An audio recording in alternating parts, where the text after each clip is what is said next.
Deuxième demi-finale du Master 2, suite et fin donc de cet épilogue avec la première demi-finale qui a vu la grosse sensation avec une victoire assez facile de la paire composée de Goicoechea et Nicolas Ecceto face à Eguiguren et Rastorza. Aujourd'hui, les vainqueurs auront une très forte affaire lors de la finale dans 2 jours. Tout à fait, Arcaïs. On peut dire que cette confrontation franco-française de ce soir permettra bien sûr d'avoir une très belle équipe en finale, mais surtout quand même d'avoir une opposition qui va demander quand même du haut niveau. 4 protagonistes dont la plupart reviennent d'un séjour à Mexico de plusieurs mois où ils ont aguerri leurs armes. Sans plus attendre la présentation des équipes, en commençant évidemment par l'équipe des Rouges et son avant Christophe Ola. Voilà, Christophe qui revient exactement de Mexico, 4 mois là, ils sont 3 sur 4 de ce soir. Mais lui c'est le Lusien, hein, il joue ici, il a de grosses qualités et je crois qu'il a envie que ça aille très très vite ce soir. En effet, Christophe est dans son jardin et que dire de son arrière qui connaît parfaitement ce fronton. D'ailleurs, c'est une paire redoutable qui, il y a quelques années, avait créé la sensation en battant justement Irastorza en finale. Il s'agit évidemment du local Julien Itzhak. Voilà, Julien Itzhak, le local, formé ici à Saint-Luce, à l'Océane. Ce soir, il a envie de prouver qu'il est chez lui, qu'il peut gagner. Cette équipe, elle est redoutable parce qu'elle a été championne de France pro en 2015. Elle a envie de reprouver que sur ce fronton-là, elle peut être imbattable. Face à eux et en bleu et à l'avant, une des coqueluches ici du fronton de Saint-Jean-de-Luz. Il adore jouer ici à Saint-Jean-de-Luz.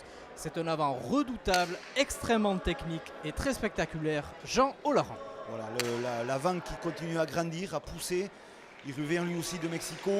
Il a montré là dernièrement sur les parties un peu ailleurs, c'est-à-dire à Biarritz ou à Pau, qu'il était dominateur dans son jeu. Donc on espère ce soir qu'il le prouve. Il sera épaulé par un robuste arrière qui lui aussi a gagné plusieurs fois des Masters ici à Saint-Jean-de-Luz et il est finaliste du dernier Gant d'Or l'an dernier à Biarritz. Il s'agit évidemment de David Mainviel. Oui, David Mainviel, le Salisien qui joue pour Biarritz. Effectivement, c'est un arrière qui est robuste. Il a de la qualité, il a de la force. Associé avec Jean, avec qui il s'entend excessivement bien, c'est une équipe qui est dangereuse. Ça nous promet un spectacle de tout au vol. Qui de ces deux équipes aura la chance de jouer le titre face à Goicoechea et Nicolas Ecceto? Je vous propose de suivre ça avec nous.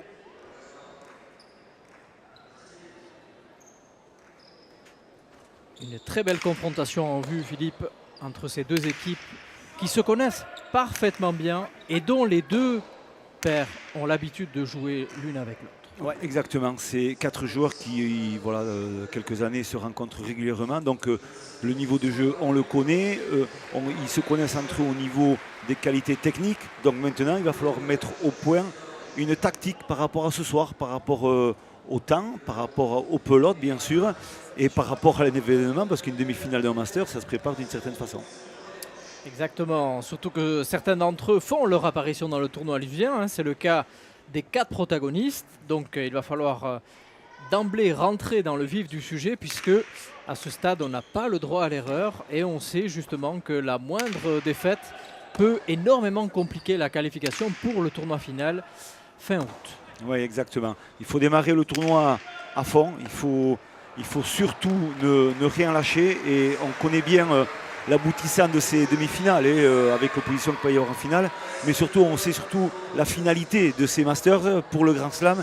Et ça passe automatiquement par une victoire ou même par une défaite en 3 manches. Des fois, ça suffira peut-être pour une qualification. Voilà, donc tous les points seront importants à prendre. Et ça, Christophe Ola ici au but le sait bien. Lui, comme on le rappelait tout à l'heure, qui a déjà remporté un tournoi ici et qui a déjà remporté aussi le championnat de France avec son compère du soir, Julien Itzhak. Oui, c'est une équipe qui se connaissent bien. Ils sont licenciés ici à Saint-Luce, à l'Océane Saint-Luce. Et voilà, avant de partir, ces 2 joueurs rouges à Mexico cet hiver, c'est vrai qu'ils jouaient régulièrement ensemble. Et voilà, donc on sait qu'ils se connaissent. Ils savent très bien s'amener la pelote pour finaliser un point. Donc automatiquement, c'est une équipe qui est assez redoutable. Allez, pour l'instant et pour la première fois, ils prennent les devants dans cette première manche qui se jouera au meilleur des 15 points, tout comme la seconde. Et en cas d'égalité à une manche partout, une 3e manche départagerait ces deux équipes en 5.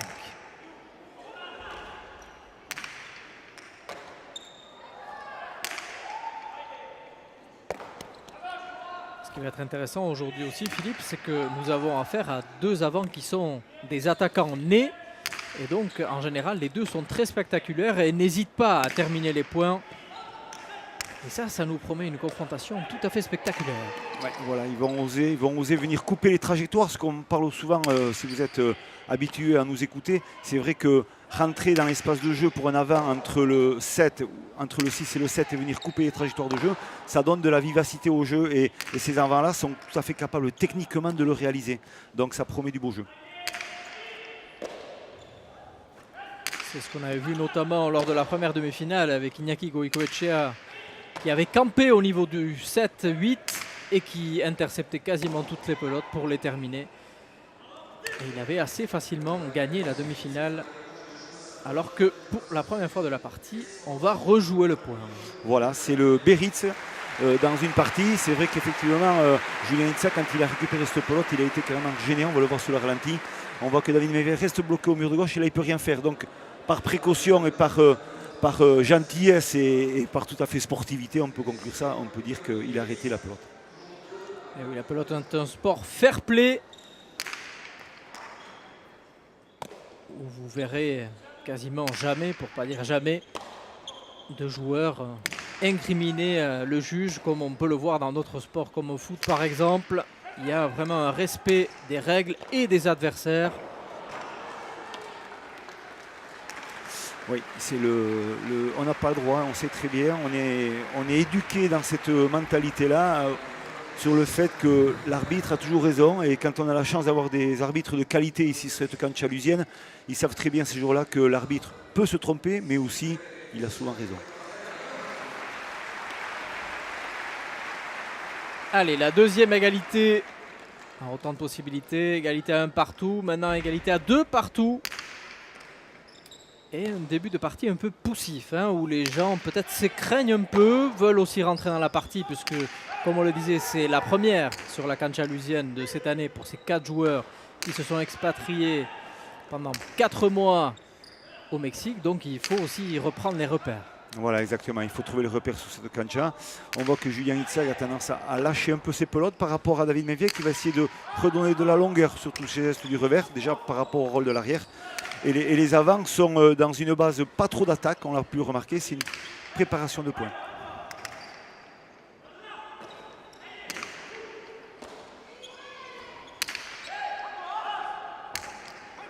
On le voit en effet, les Bleus qui essayent de bloquer Julien Itzag au fond de la cancha. Très belle rebote de Christophe Ola. Ah, joli. Ouais, très belle défense.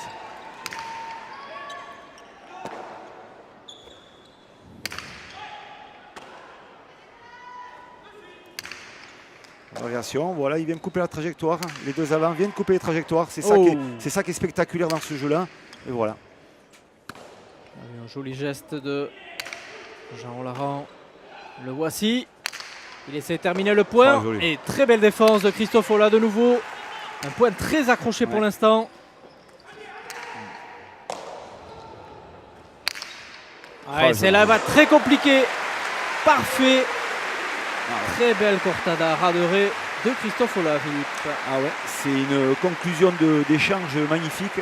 Autant les Bleus que les Rouges ont dominé dans un certain temps ce point-là. Et on voit dans les rebotes de Jean Laurent qui redonne à la volée à Christophe Ola. Et là, cortadé raderé par-dessus l'épaule. Super bien posé. Et donc là, il n'y a rien à faire. Touchant le mur de gauche. Super bien. Et surtout la vitesse qui est imprimée à cette pelote, parce qu'évidemment au ralenti ça n'apparaît pas, mais c'est une pelote qui sort à plus de 180-200 km/h. Oui, tout à fait, exactement. Ça va très très vite. Allez, le voici donc le protagoniste du point précédent, Christophe Ola.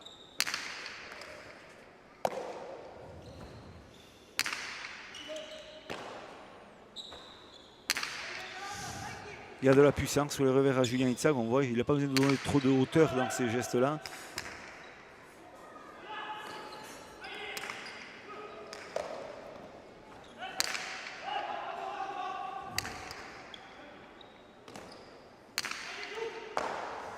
Christophe Ola qui rebote très bien depuis le début de la partie. Voilà, il a touché le mur de gauche, hein, ce qu'on répète souvent, Arcaïs, quand on est dans ce discours et dans cette analyse sportive. C'est vrai que ce mur de gauche est très important dans le fait que la pelote, elle prend des effets contraires, des effets inverses à la rotation de la pelote. Donc sur la réception, c'est toujours très délicat de l'attraper. Et ce le fut pour Jean Laurent qui n'a pas pu récupérer cette pelote et qui laisse par la même occasion les rouges prendre 2 points d'avance, soit l'écart le plus grand constaté depuis la partie. 4-2. Et on voit un visage de Christophe Ola très centré. Voilà. Grosse concentration, on sait qu'il a besoin, on sait que c'est son travail habituel. Il arrive dans un grand tournoi, il n'a pas joué à Saint-Jean depuis l'an dernier, donc il faut rester vraiment dans le droit chemin. La concentration passe par là. Dehors celle-là. Et oui, comme vous le disiez, le mur de gauche peut avoir beaucoup d'effets et pas forcément que positif. Et donc voilà, cette fois-ci, il a voulu céder aussi du mur de gauche, mais c'était trop appuyé et la pelote est sortie hors des limites. 3-4. Oui.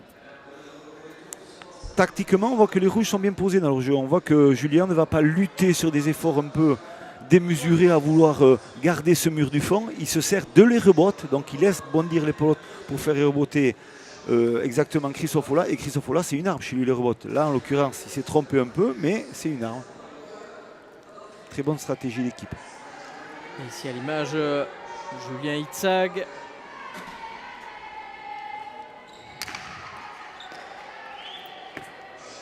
Et le Pacha, la pelote qui franchit la ligne 7 pour la première fois pour les Bleus. Alors vous êtes habitués maintenant, lorsqu'on fait un Pacha, c'est-à-dire que le but est trop long, on a la possibilité de réengager une deuxième fois. Mais il faut savoir également qu'on a 5 possibilités sur l'ensemble de la partie pour faire ça. Et oui, 5 possibilités de Pacha et au bout de la 5e, eh bien, c'est le point direct.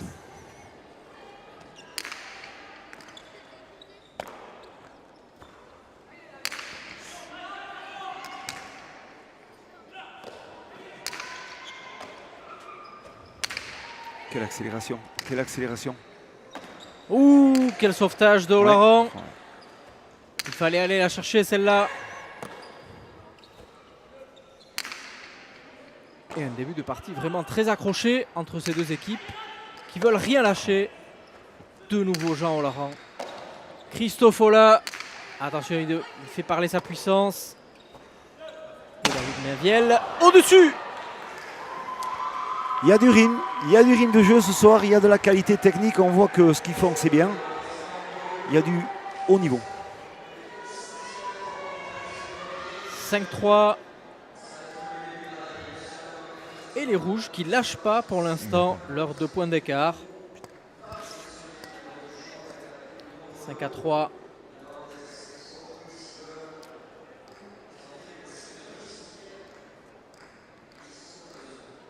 Christophe Ola, 37 ans. Un joueur qui joue depuis de très longues années sur le fronton lusien. Mais aussi dans d'autres frontons où nous serons également, comme à Biarritz. Et un attaquant, comme on le disait, très vif. Et qui n'hésite pas à attaquer, parfois même à son détriment. Oui, exactement, sa fougue n'irait pas sa jeunesse, mais c'est vrai que ses qualités d'attaquant, voilà, il laisse exploser un peu ce jeu-là. Donc tant mieux pour nous, mais c'est vrai que des fois ça lui a porté un peu tort. Où il est très compliqué pour David Mainviel qui était collé au mur, impossible de la ramener. Et voilà comment les rouges, petit à petit, creusent l'écart. Et nous en sommes maintenant à 6-3. Ouais, très grosse relancée de Julien Itzag, on voit le revers bien haut. Et elle est plongeante, elle va s'écraser sur le fond, il n'a pas le choix, il faut qu'il attrape. Et c'est vrai que la trajectoire est un peu tournante, donc voilà, il est gêné par ce mur du fond pour pouvoir enclencher la réception de pelote.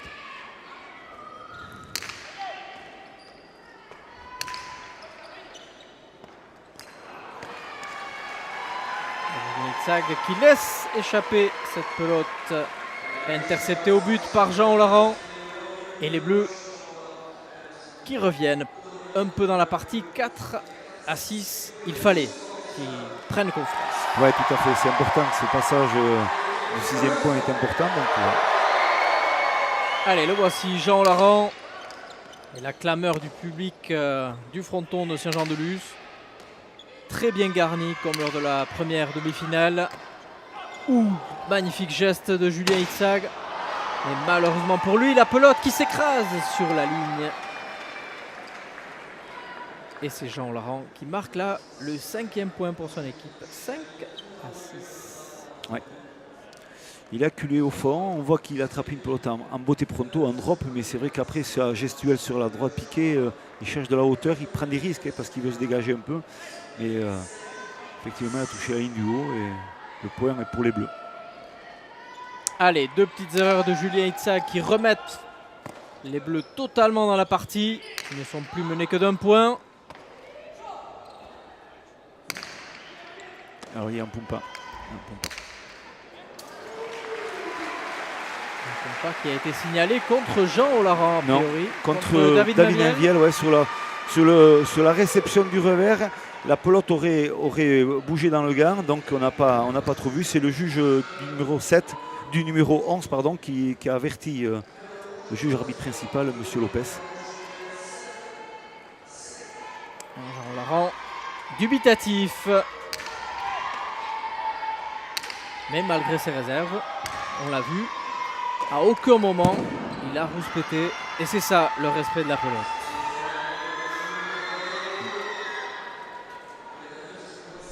Allez, c'est au tour de Christophe Ola de faire une erreur de son côté. Et nous en sommes au même point qu'il y a 2 minutes, à savoir un point d'écart. 5-6 tout à l'heure, 6-7 maintenant.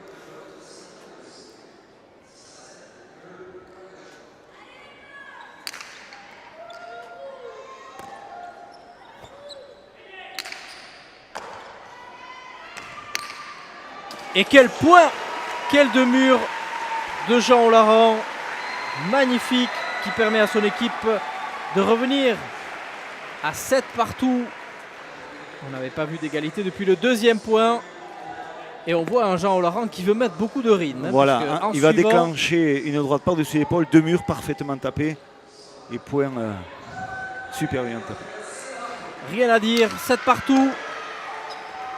Christophe Ola qui tend énormément la pelote. Bien récupéré par David Mainviel.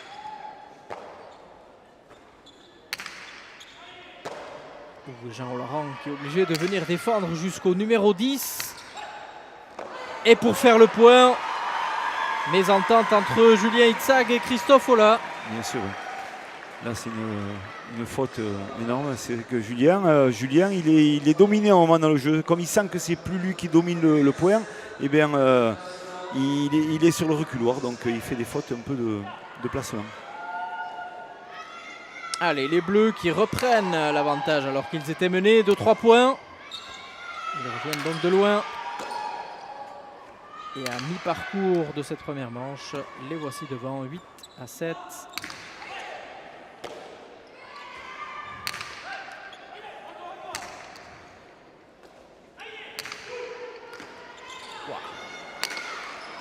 Ouais, on sent Jean Olaran beaucoup plus offensif depuis quelques points. Et attention parce que la pelote aurait pu être très dangereuse pour Christophe Ola. Ça aurait pu être fatal pour lui parce qu'elle a fait un rebond avec une trajectoire bizarre et elle est passée pas loin de son visage. On va le voir au ralenti. Après, super bien. Super réception de Jean Olaran. Et là, c'est là que la pelote... Elle est passée très bien.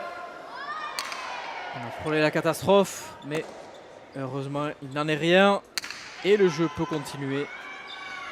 Et on sent un Jean Olaran beaucoup plus entreprenant depuis quelques minutes maintenant. Il veut peser sur cette partie.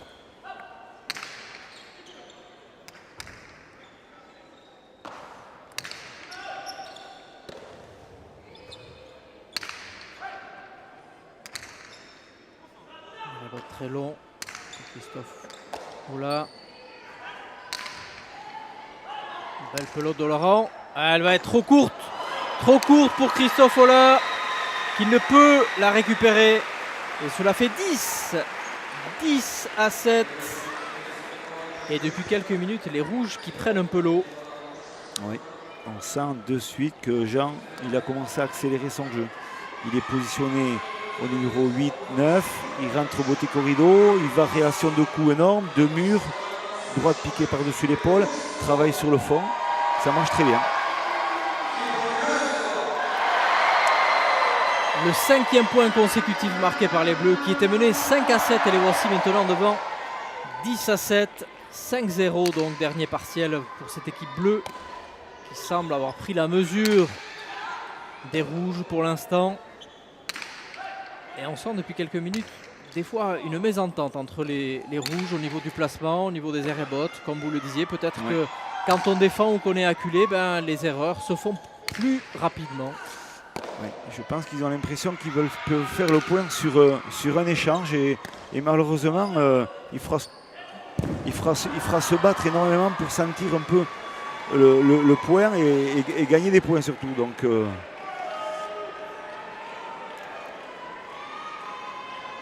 là, la série continue. 6e point consécutif pour Jean Laurent et Julien Itzag qui commence à se poser beaucoup de questions. Alors, il est important de rester centré quand même sur la partie. On a vu justement le geste de Christophe Ola. La pelote a été touchée, effleurée par Jean Laurent. Et le point est donc donné aux rouges. Un grand ouf de soulagement pour les rouges qui effacent un 6-0 encaissé en quelques minutes. D'où ici l'importance, et on le voit Christophe Ola prendre le temps nécessaire pour choisir une pelote, se sortir de cette pression. Stratégiquement, c'est très bien fait. Il a intérêt de trouver une solution par rapport à ce rythme de jeu imposé par les Bleus. Donc voilà, le fait de changer une pelote, la pelote surtout, ça va donner une orientation différente dans le jeu. Donc maintenant, est-ce que les Rouges sont capables de jouer plus sérieux? C'est-à-dire que leur problématique qu'on peut remarquer, c'est qu'il y a trop de fautes directes. Et sur ces fautes directes, les Bleus ont pris l'avantage et plus l'accélération de Jean Olaran au bon moment, la différence elle est là. Donc maintenant, il va falloir resserrer un peu le jeu avec une pelote différente, essayer de peloter, comme on dit, peloter un peu plus, baser un peu plus ce jeu sur le mur du fond et repartir sur des bases plus saines, disons. Allez, peut-être un jeu plus simple aussi. Essayer d'être patient et de ne pas vouloir à tout prix terminer les points et ne pas confondre vitesse et précipitation. C'est des conseils que vous donnez régulièrement à vos joueurs, que vous entraînez tout le long de l'année. Et le voici, Christophe Ola, avec la nouvelle pelote dans les mains. Est-ce qu'il aura fait le bon choix? Permettra-t-il à son équipe de revenir? On verra ça en quelques secondes.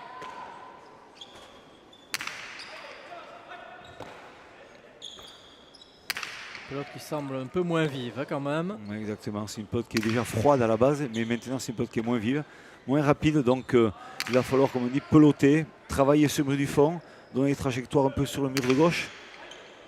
Voilà, essayer de toucher un peu le mur du fond.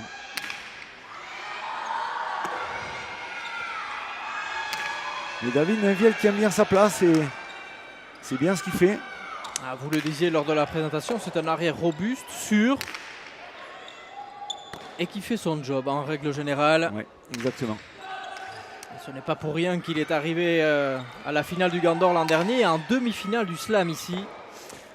C'est un garçon régulier, c'est un garçon qui est là, qui a un jeu un peu atypique parce qu'il a ce revers, il joue un revers lourd, droit. Mais effectivement, c'est un garçon qui mérite plein de choses parce que c'est un très bon coéquipier. Et ça, souvent, c'est recherché par les avants. Un point très long, avec beaucoup d'échanges. Vous parliez de peloter, là, ils vous ont entendu puisque le point dure énormément et laisse des traces avec finalement cette erreur de Julien Itzag. Il s'en veut puisqu'il sait que petit à petit les Bleus se rapprochent du 15e point. Ils en sont déjà à 12 à 8. Oui. Même avec cette pelote moins rapide, on a vu que cette équipe bleue a réussi à maîtriser le jeu quand même. Elle était un peu dominée, mais elle était patiente et elle a fait le point. La pelote vive.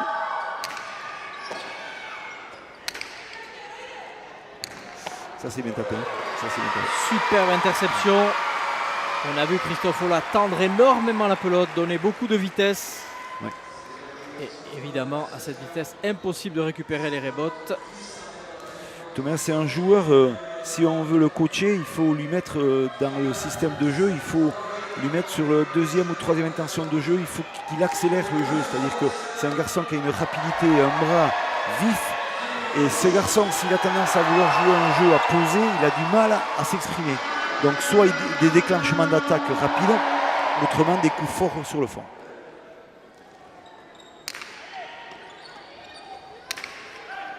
Attention, les rebotes pour Christophe Ola. C'est une des armes de ce joueur. Et quel geste de nouveau de Jean Laurent.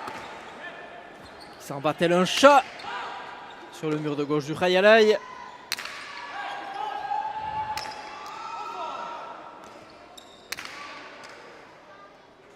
Oh, joli. Très dur, collé au mur de gauche.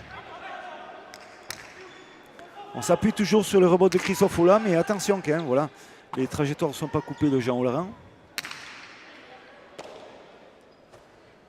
Surtout que depuis le début de la partie, Christophe Ola est assez à l'aise quand même sur les rebotes, oui. à part les 2-3. Il donne, comme vous l'avez dit, beaucoup de vitesse au jeu. Ouais, très grosse défense.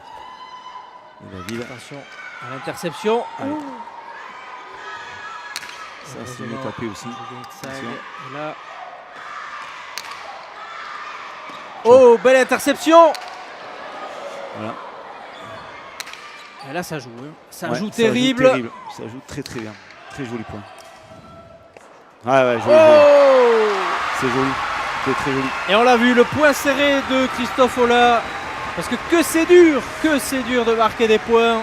Et celui-là est particulièrement important puisqu'il permet aux Rouges de revenir quasiment à hauteur des Bleus. Ils ne sont plus menés que de 2 points.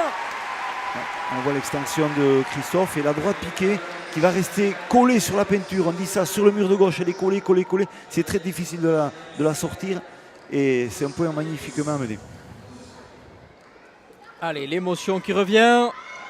10-12. Attention. Est-ce que Jean pourra réaccélérer le jeu, trouver une solution pour redominer? Ah ouais, ça c'est bien tapé, ça c'est super bien tapé. Quel point! Ouais. Quel déclenchement, quel gros déclenchement dans cette attaque. Il a vu, hein. Il a vu l'ouverture, il a vu ce qu'il fallait faire et ce qu'il a fait, très bien réalisé. On le voit. Une fois que la droite, voilà, il pose à l'intérieur, et là Julien est trop loin. Et Christophe ne peut pas revenir sur le mur de gauche.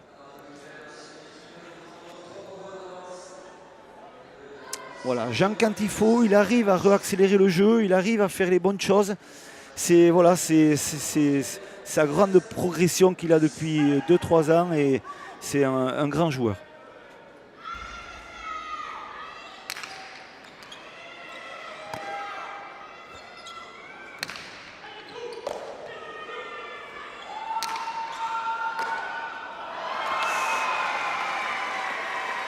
Ouais, alors là, point pour les Rouges et encore on sent Jean qui pose dans le jeu, qui est bien, qui arrive à distiller des droites piquées en touchant ce mur de gauche et le point il est impérial.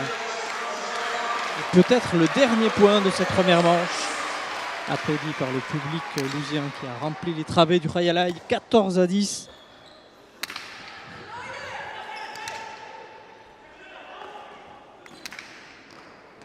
Voilà. Et c'est dedans. Et oui. Il était gêné un peu par le rebond, Christophe Ola, mais voilà. Jean Olaran a réussi à accélérer le jeu quand il fallait. Toujours très bien surtout coaché et arbitré. Et voilà, cette grosse équipe-là, l'équipe bleue, tourne bien.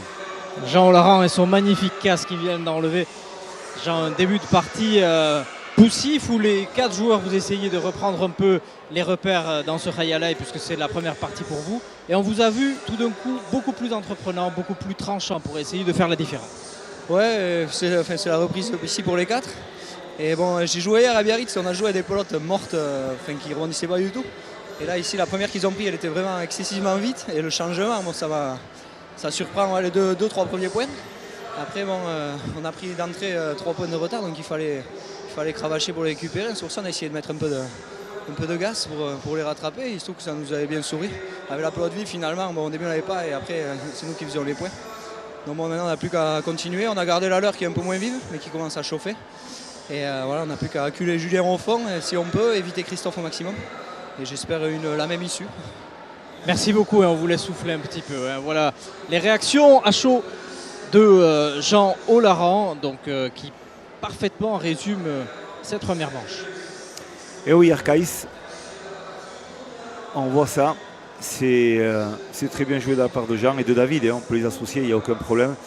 Et on voit quand même il y a un peu plus d'irrégularité par rapport à cette équipe rouge. Et on voit les points gagnants de Jean Olaran sur la dernière ligne au niveau des avants. Il fait 6 points, que Christophe Olaran fait 2 parce qu'il n'est pas dans des bonnes conditions pour pouvoir les faire.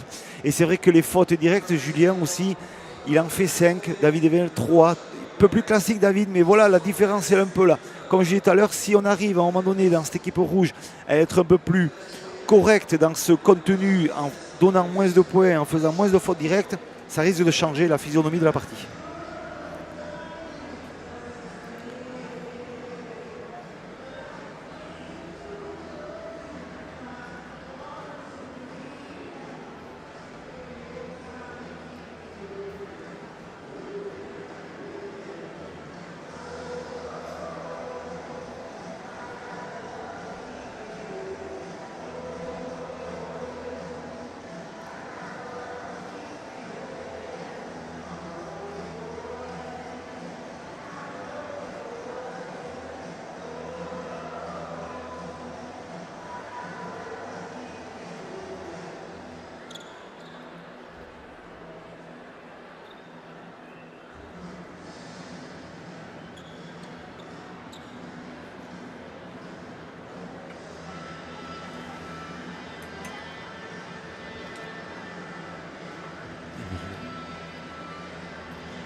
Allez, les 4 protagonistes ont refait leur apparition sur la cancha. Est-ce que Jean Olaran et David Mainviel vont réussir à doubler la mise? C'est en tout cas l'espoir le plus intime de Jean Olaran. Il nous l'a dit lors de l'interview. Finalement, il s'accommode de la pelote de ses adversaires pour leur faire mal et remporter la première manche 15-10. Le voici. Et il avertit même avec beaucoup de fair play son adversaire en lui disant « C'est la même ». C'est reparti. Deuxième manche au but, Jean Olaran.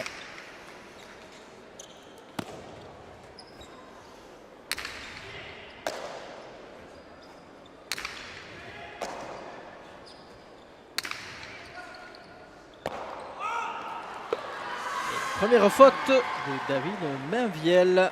On sait toute l'importance de re-attaquer une deuxième manche sur le même rythme que la première, donc pour l'équipe bleue. Et c'est vrai que pour l'équipe rouge, on demande, ça fait du bien. Une faute directe comme ça de David Mainviel, pour entamer ce début de deuxième partie, ça fait énormément de bien.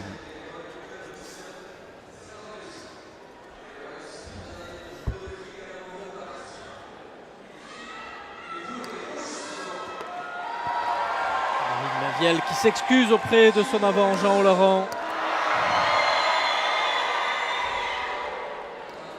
Et toujours ce public attentif. Plus de 1300 personnes, Philippe, se sont réunies aujourd'hui pour voir cette demi-finale du Master 2. C'est remarquable, on voit que l'organisation des internationaux amène énormément de monde et c'est vrai, c'était un privilège pour ces joueurs déjà de jouer dans cette cancha pour cet événement-là, mais surtout ça prouve que la Cesta Punta est en train de grandir petit à petit puisqu'elle fait déplacer du monde.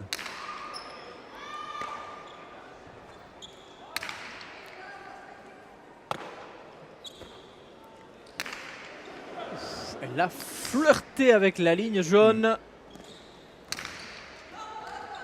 Et ça, c'est bien tapé sur. Oh, il défend très bien David. Super geste de David Maviel. Ah, très bien Et tapé, il fait le point. Ouais.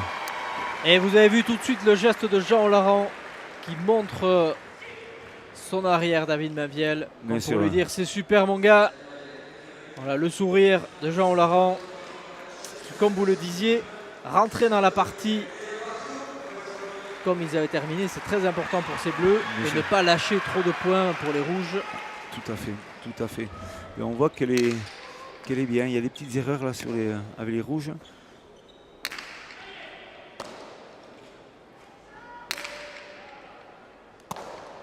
Jean Laurent qui essaye de faire reculer au maximum Julien Itzag. Il rebote.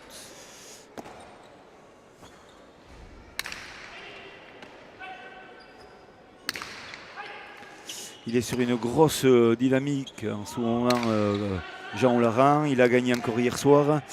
Il a gagné beaucoup de parties là, depuis le début juillet. On voit que, voilà, qu'il est en train de dominer à ce poste, même contre les meilleurs. Et tant mieux pour la Cesta Punta française et tant mieux pour lui parce qu'il avait besoin de se remettre un peu en confiance. Et voilà.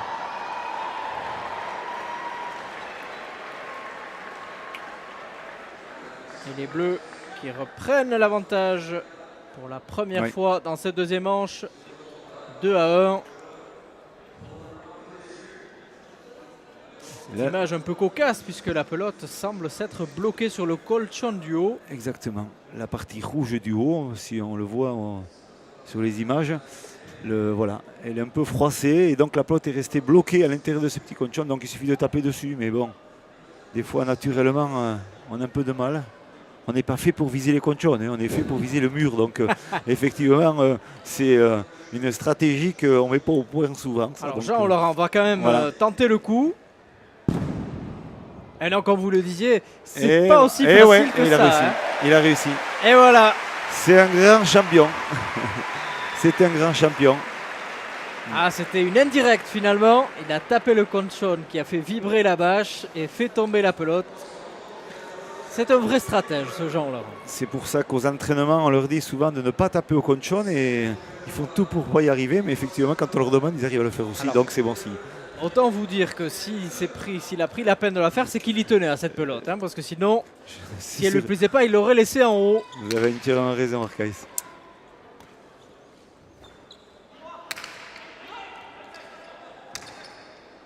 Ça nous est arrivé à tous d'essayer d'éliminer une pelote qui ne nous plaisait pas. Et Jean Laurent, lui, ne voulait pas s'en défaire. Et voilà. L'accélération, deuxième temps de jeu de Christophe Oula. Et voilà, dès qu'il commence à donner un peu de vitesse dans le jeu, ça change complètement la physionomie de la partie. Et le score par la même occasion, puisque de nouveau, les équipes se retrouvent dos à dos, de partout.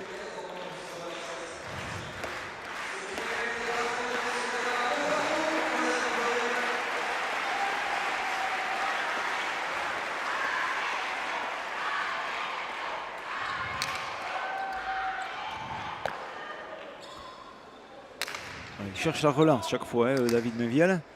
Mais comme il ne touche pas le mur directement, il se heurte à des rebottes de Christophe Oula. Il faut qu'il fasse attention un peu à ça. Voilà. Accélération.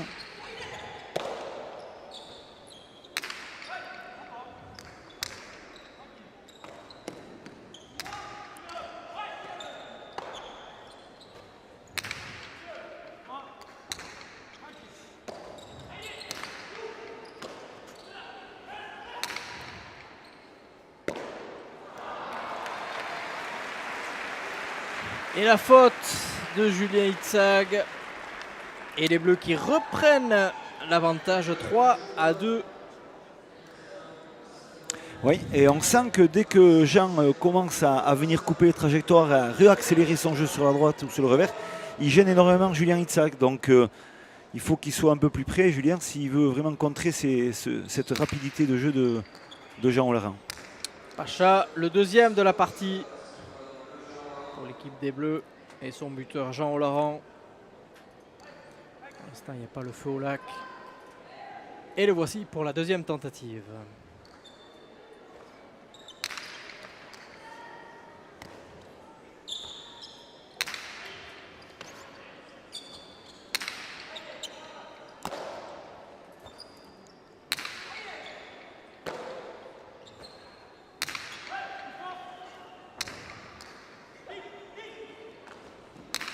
Très belle rebote.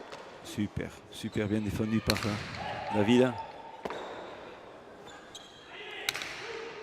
Je crois que stratégiquement, il faut qu'il fasse très attention d'éviter de redonner trop. Oh, Quelle défense de Christophe Ouais. Ola.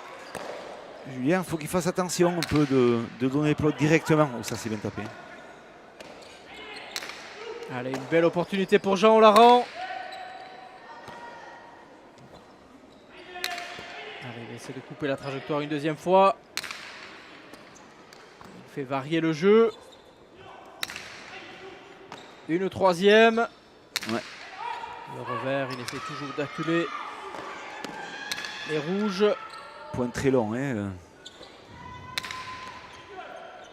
Et ça, c'est des points qui laissent des traces, hein, Philippe. Et voilà. Dans cet enjeu-là, c'était au moins la 5e ou 6e rebote qu'il faisait. C'est dur, hein, c'est dur physiquement de répéter toujours la même posture de jeu. Et effectivement, au bout d'un moment, ils sont restés toujours dans la même stratégie de jeu. C'est-à-dire qu'on essaie sur les revers qui ne sont pas excessivement bien frappés de la part de David Mainviel, puisqu'ils sont un peu courts, ça donne des rebotes un peu longues et ils s'appuient un peu sur ça. Mais effectivement, les trajectoires sont déjà différentes suivant le coup qu'il a tapé. Et là, on voit en l'occurrence, c'est une pelote très très courte. Et pour la renvoyer, il faut se jeter au sol et c'est délicat, quoi. C'est dur. C'est dur en effet. Et c'est dur pour les rouges qui encaissent là leur 4e point et sont menés maintenant 4-2.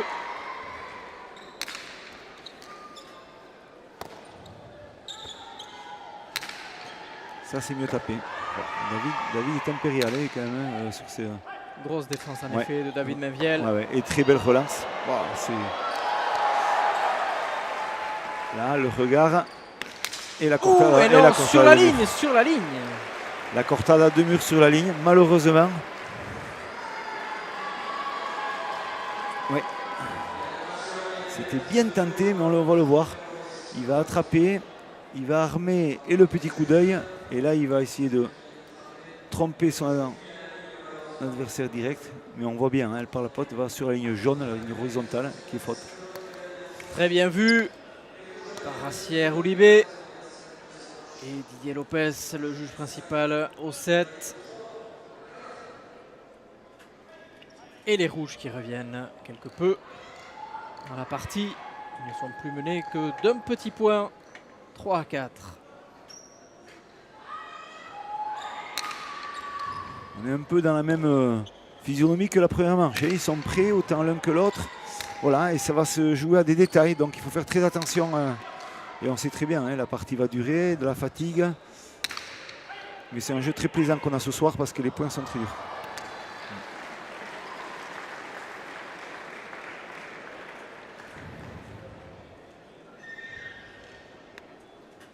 Johnny Itzag avec une statistique inquiétante pour lui. 7 fautes directes depuis le début de la partie. Oui. Effectivement, ça complique la tâche des rouges. Bien sûr, c'est plus problématique. Mais c'est vrai que les fautes qu'il a faites aussi, c'était des fautes un peu délicates, un peu dures. Un peu dures.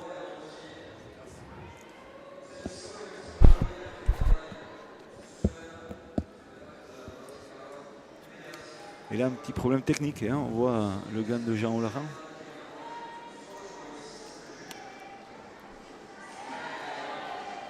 Peut-être quelques pailles qui ont sauté à l'intérieur du gant. Et comme vous le dites, il vaut mieux réparer précocement puisque sinon le gant peut très très vite se détériorer. Oui. On sait que c'est la partie la plus délicate du gant, c'est-à-dire cet arrondi là où on voit y met le scotch. Cette partie-là, c'est souvent les endroits de réception de pelote. Alors, quand on voit la vitesse de la pelote, la réception à plus de 300 à l'heure, et le gant est fait d'osier, de paille d'osier, et donc ça casse au bout d'un moment. L'importance aussi de l'humidifier régulièrement, sinon la paille casse plus facilement. Bien sûr, ça durcit, c'est plus délicat et le fait que ce soit un peu humide, c'est vrai que C'est tout un art. Oui.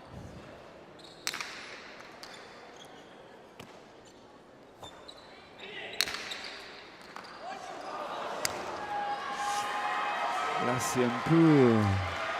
Allez, c'est un excusé, mais c'est vrai que je pense que David doit être un peu plus dominateur dans cette phase de jeu-là, en commandant un peu plus cette pelote et pour éviter de donner des points. Voilà, on en revient toujours dans la même phase de jeu partout. Ouais, c'est qu'il y a des fautes directes et sur des moments un peu comme ça gâche un peu le rythme de cette partie. Donc espérons que ça reparte.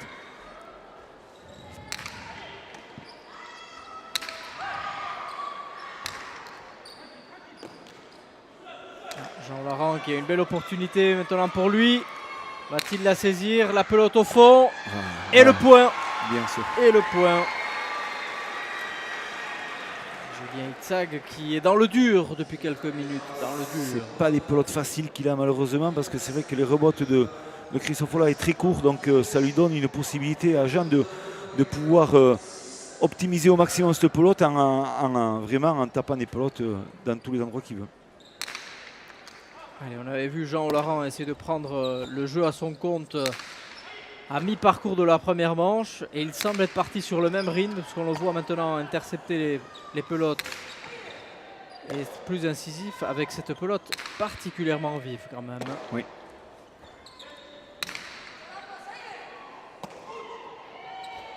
Peut-être un signe avant-coureur d'attaque que voudrait tenter Jean-Laurent, mais attention parce que Christophe Ola, comme vous le disiez, avec sa rapidité et sa force de frappe peut faire beaucoup de mal avec une pelote comme ça. Oui. Attention, les rebotes de Jean-Laurent. Très bien. Ouais.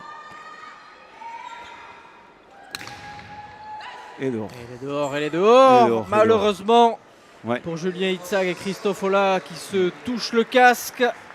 Et ouais, beaucoup de fautes directes malheureusement. Donc voilà, c'est sur des points qui durent un peu. Voilà, il faut tenir la pelote intérieure, c'est ça. Et on sort trop de pelote.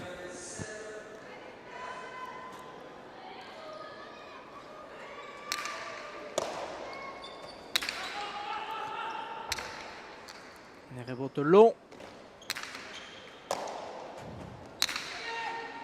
Celle-là, elle est dedans et c'est le point assuré. Quelle frite!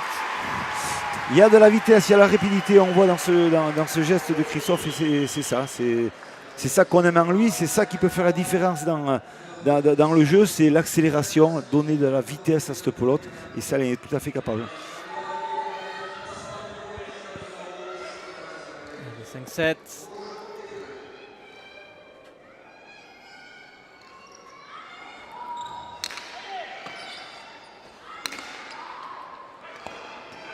Ouais. Très belle défense de Julien Itzag. Exact.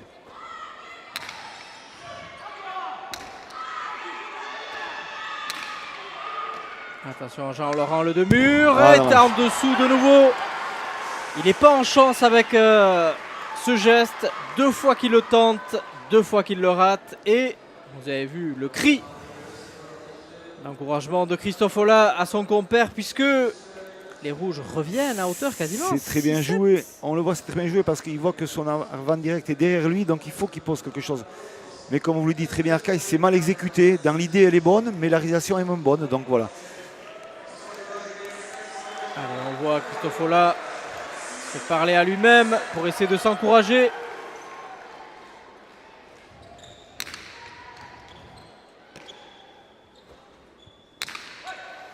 Il va peut-être falloir qu'il prenne des risques. Lui aussi. Oh, joli. Oh, joli. Quel magnifique geste de David Mainviel. Magnifique. Ouh. Belle défense ouais. de Laurent. Ça joue bien, Philippe. Ça joue très bien. Et là, c'est super bien tapé. Cette fois-ci. Ça, c'est bien tapé. C'est super bien tapé. Il n'y a rien à dire. Ouais. Jamais 203, mais cette fois-ci, ça lui sourit. Quel geste de Jean-Laurent. Vengeur. Ouais, on voit. Là, il va rentrer la pelote à la volée. Et il ose, il y va. Et boum, le demi-mur par-dessus l'épaule. Et là, la trajectoire est parfaite.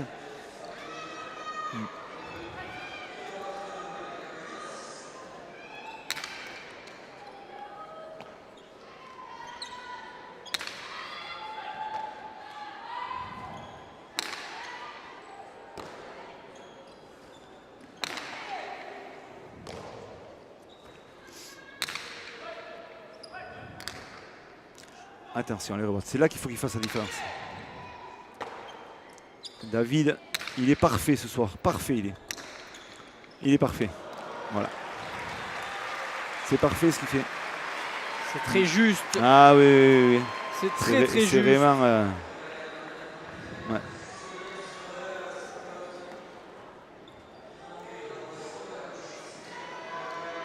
Lui qui craignait au début de la partie de manquer un peu de rythme, eh ben, messieurs, Oui. il va falloir repasser parce que là pour l'instant, il ne montre pas trop de signes de fatigue ni de fébrilité.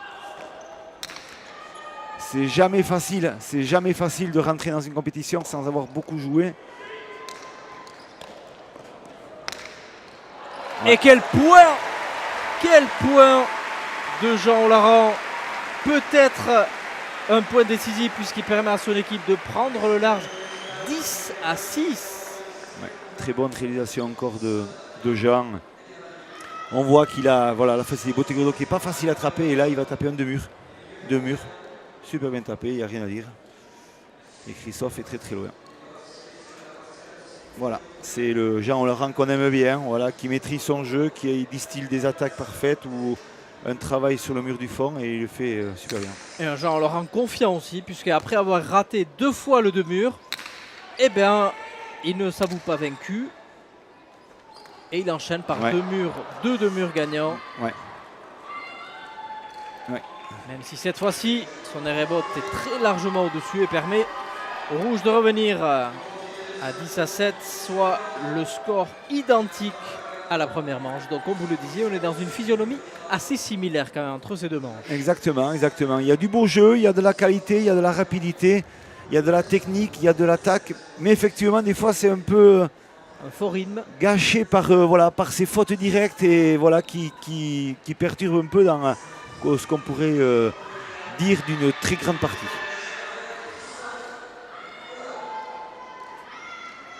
Une grande partie, ce fut le cas jeudi dernier avec Iñaki Goicoechea Impérial qui semblait marcher sur l'eau. Qui plus est, avec un Nicolas Etcheto qui n'a fait quasiment aucune faute. Donc c'est une paire redoutable qui retrouvera donc le vainqueur de ce deuxième master dès jeudi prochain.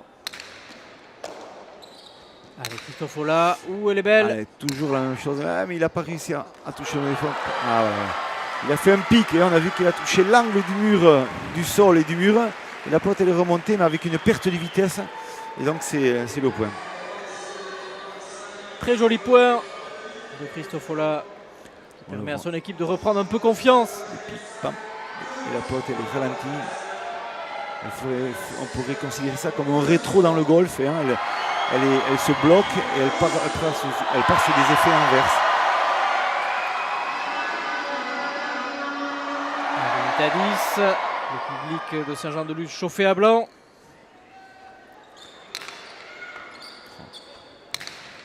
Et de nouveau une belle interception de Jean Laurent. Il fallait la prendre, celle-là, elle était colle au mur de gauche.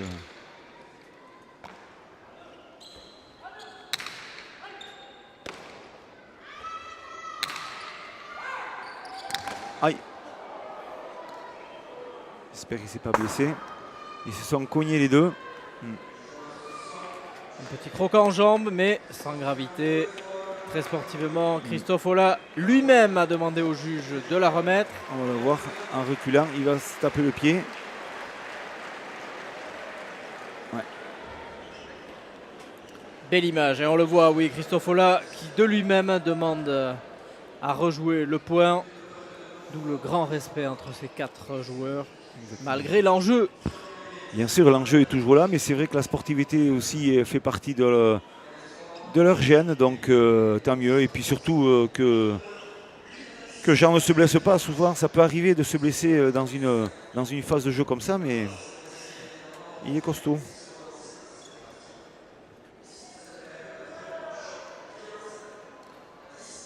On l'avait vu se blesser, Jean Laurent, lors de la Cesta de Nadao il y a 2 ans à Pau. C'était en décembre 2015. Depuis, il est revenu à son plus haut niveau avec une très belle saison au Mexique. Il est dans la continuité de ce qu'on attend de lui et tant mieux pour nous et tant mieux pour lui, il le mérite amplement.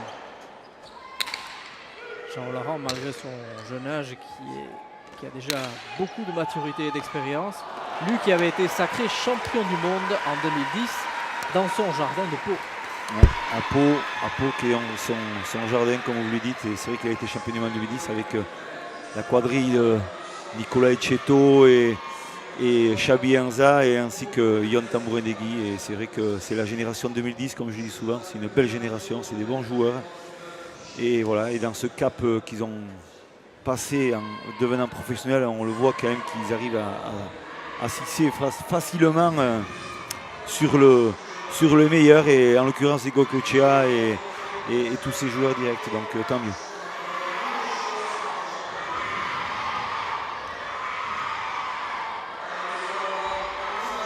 Et quelle ambiance, hein, Philippe, ce Rayalaï, Ah oui. où les jeunes donnent de la voix. Grosse ambiance ici.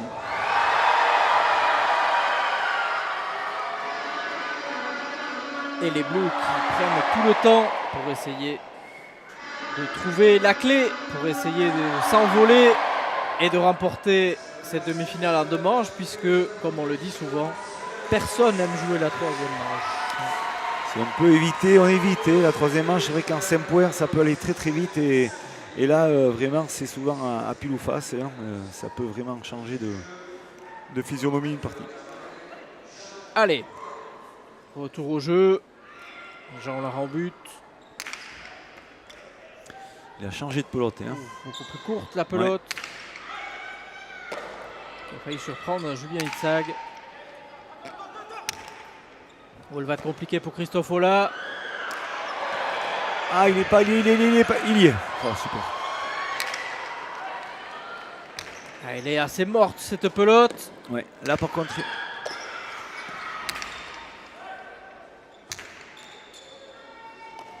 Et ils mettent à contribution plusieurs fois Christophe Ola. Mais là, le fronton s'ouvre pour Jean Larand.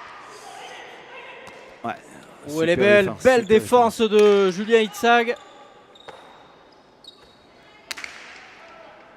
Pelote qui a un rebond très particulier. Ouais, exactement. Et on voit quand même que chaque fois que Jean est dans une nouvelle posture ou mal placé ou tout simplement en retard, ce qui peut arriver sur les trajectoires de potes, il a toujours David Mainviel qui est là, et toujours présent. Il rechigne sur rien, il fait l'effort de toujours bien venir aider son coéquipier, et on remarque que c'est vraiment une très belle équipe. Allez, 12-8. 4 points d'avance maintenant pour les Bleus.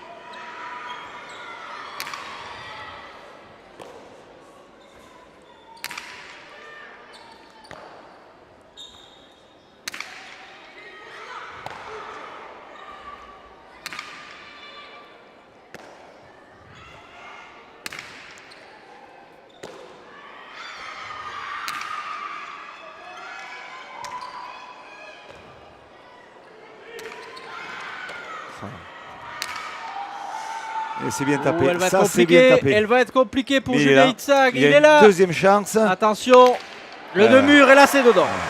Imparable. 13-8. Très très beau point encore de Jean Larand. C'est vrai que là il est dominateur. On voit qu'il va chercher ses pelotes à la sortie du mur. Et là il va y aller. Là il ne va pas se gêner. Et un deux-murs. Deux-murs et la pelote elle s'échappe. Il n'y a rien à dire. On ne peut rien faire. On ne peut pas défendre. Très bien exécuté encore.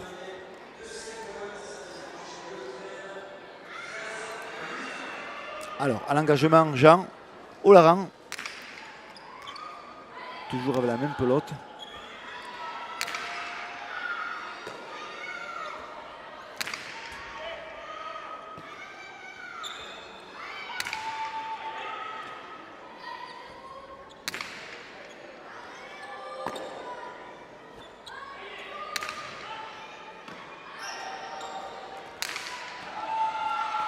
Ouais, très joli.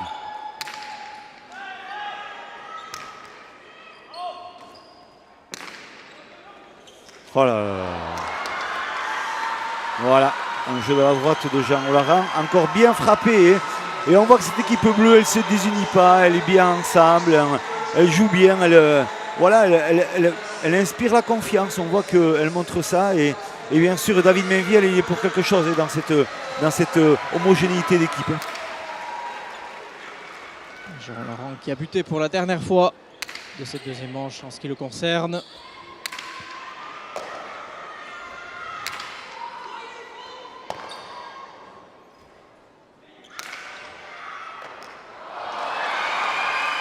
Et comme résumé de la partie, c'est David Mainviel qui marque le dernier point. Valeureux arrière que ce David Mainviel qui permet à son équipe de l'emporter en 2 manches. 15-10, 15-8. Rien à dire, belle équipe. L'équipe rouge n'a pas démérité. On peut dire qu'elle a fait une bonne partie aussi, mais c'est trop instable et c'est pas assez régulier dans la finition des choses. Donc automatiquement, on ne peut pas gagner une partie comme ça. Mais cette équipe bleue, elle a été bien solidaire. Je suis très content pour cette équipe bleue parce que voilà, c'est une équipe que j'aime bien aussi. C'est des bons joueurs, c'est des joueurs de qualité et tant mieux pour le résultat. Avec David Mainviel, le métronome de cette équipe bleue, on le disait avec Philippe tout le long de la partie, vous avez joué avec énormément de justesse ce soir. Ouais, il fallait parce que bon, les 2 adversaires ont passé 4 mois quand même au Mexique, donc bon, c'est vrai, je suis pas allé et il me manquait un peu quelques parties dans les jambes. C'est vrai, ce soir je me sentais bien, voilà, ça a profité pour nous. C'est cool et surtout gagner en 2 manches, voilà, c'est hyper important, quoi. Voilà. Alors vous disiez tout à l'heure justement que vous étiez prêt à signer la même chose que l'an dernier ici au Gandor. Vous avez été finaliste au Gandor, demi-finaliste ici au Grand Slam. Pour l'instant, on en est loin parce que c'est fin août, mais sans cette victoire, ça serait beaucoup plus compliqué quand même. Ouais, c'est vrai, l'an dernier, 2 victoires internationaux, 2 tournois, le Gandor. Bon, mais voilà, après, là, on a une très grosse finale, quoi.